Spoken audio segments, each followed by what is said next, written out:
जानकी जयंती 9 फरवरी सोमवार 2026 को मनाई जाएगी।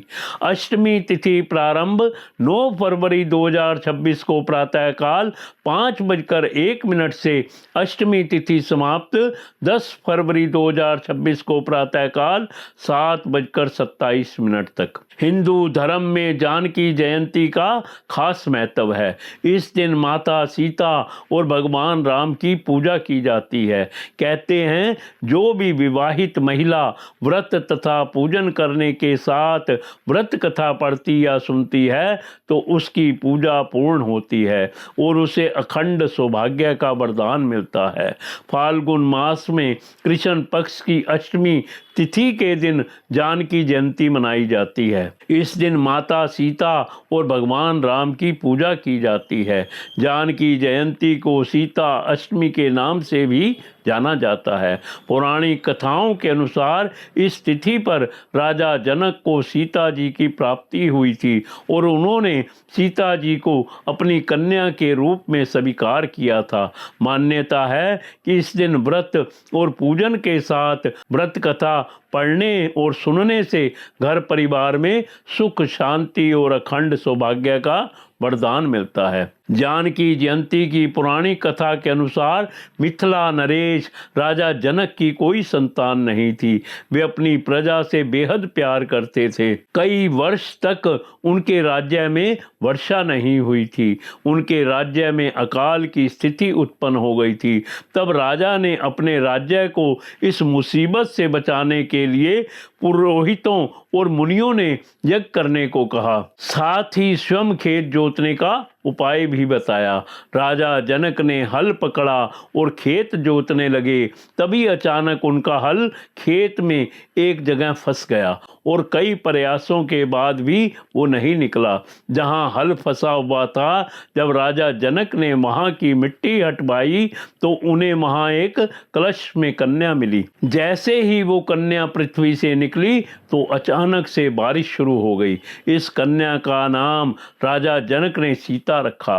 उन्होंने सीता को अपनी पुत्री मान लिया। मान्यता अनुसार जो व्यक्ति इस दिन व्रत रखकर विधि पूर्वक पूजन करता है उसे 16 महान दानों का फल, पृथ्वी दान तथा समस्त तीर्थों के दर्शन का फल प्राप्त होता है। इस दिन सुहागिन महिलाएं अपने पति की लंबी आयु के लिए व्रत रखकर देवी मां सीता की पूजा करती हैं। पूजा विधि इस प्रकार है।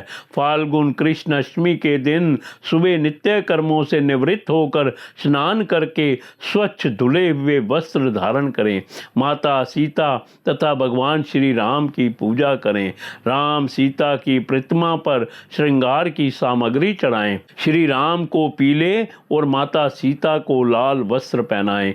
इस दिन राम सीता की संयुक्त रूप से पूजन करें। तत्पश्चात आरती करें। माता जानकी की जन्म कथा पढ़ें। श्री राम तथा माता जानकी के मंत्रों का जाप करें।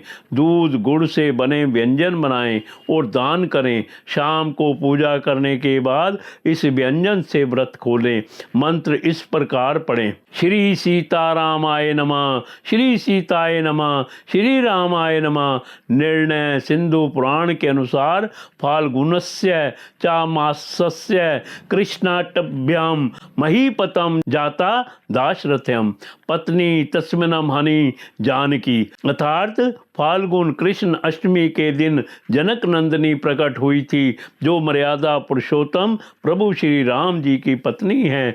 फाल्गुन मास की अष्टमी तिथि पर सीता अष्टमी व्रत किया जाता है। इस दिन देवी मां सीता की पूजा करने से वे प्रसन्न होती हैं।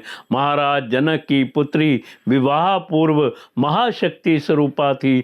माता सीता एक आदर्श पत्नी हैं।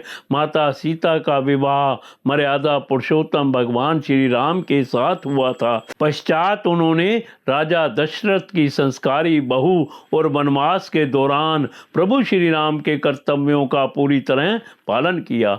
माता सीता ने अपने दोनों पुत्रों लव कुश को वाल्मीकि के आश्रम में अच्छे संस्कार देके उन्हें तेजस्वी बनाया।